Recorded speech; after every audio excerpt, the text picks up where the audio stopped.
ఏమైంది? పోలీస్ స్టేషన్కి వెళ్ళిందా? కంప్లైంట్ ఇచ్చిందా? ఏమని?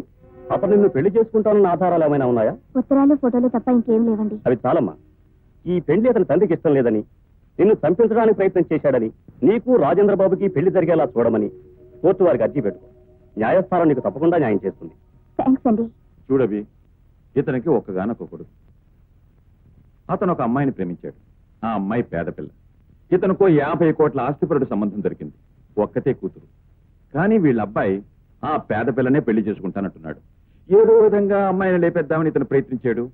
కథ అడ్డం జరిగింది. ఆ అమ్మాయి పోలీస్ కంప్లైంట్ ఇచ్చింది. అర్థమైంది. ఆ కేసు దీని మీద రాకూడదు.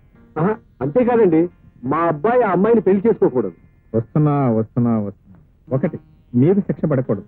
2, మీ అబ్బాయికి ఆ అమ్మాయి మీద మనసు విరిగిపోవాలి. అవునండి. ఈ 2 నా సాక్ష్యంతోనే జరగాలి. అంతేనే. చూడండి, 1976లో అలహాబాద్ హైకోర్టులో సరిగ్గా ఎలాంటి కేసు ఒకటి విచారణకు వచ్చింది. అప్పుడు సెక్షన్ 497 ప్రకారం అడల్ట్ గా నిరూపించవచ్చు. అవునవును, ఎంత తప్పించుకుందాం అనుకున్నా ఇలాంటి చిన్న చిన్న కేసులు ఒప్పుకో తప్పడం లేదు. నేను ఏ కేసు ఒప్పుకున్నా ఒప్పుకోపోయినా ఈ కేసు ఒప్పుకొని తీరాలి. ఒకరిని ప్రేమించి మరొకరితో ఎలా సంబంధం పెట్టుకుంటుంది? Chitti nasty women. ఇటువంటి ఆడవాళ్ల వల్లే ప్రేమ అనే పదం కల్తీ అయిపోయింది, మనసు అనే పదం కల్తీ అయిపోయింది, చివరికి పెళ్ళనే పదం కూడా కల్తీ అయిపోతుంది. ప్రేమించిన తర్వాత ఆ ప్రేమకి కట్టుబడనే ఆడదైనా మగాడైనా నీతి తప్పిన వాళ్ళే. I hate people who don't possess character. Please ఆవేశపడకండి, నేను అంతే.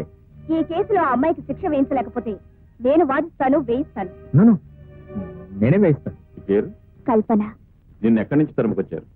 తోటలో నుంచి. తోటలోకి నువ్వెందుకు వెళ్ళావు? ఆయన కారు పంపించారు. ఆయనంటే మీ ఆయన? కాదండి, ఆయన కాబోయే ఆయన. కాబోయే ఆయనే కానీ కట్టుకున్న ఆయన కాదుగా.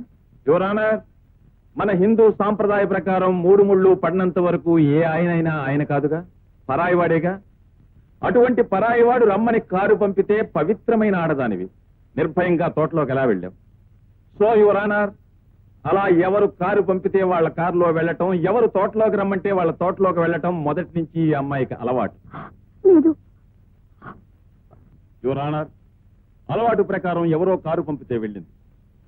అక్కడ తను పెళ్లి చేసుకోవాలని కలలగంటున్న ప్రియుడు తండ్రి అనుకోకుండా కనపడగానే కంగారు పడింది.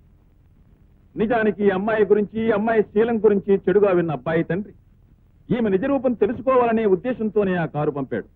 ఆయన చూడగానే బిత్తరపోయింది.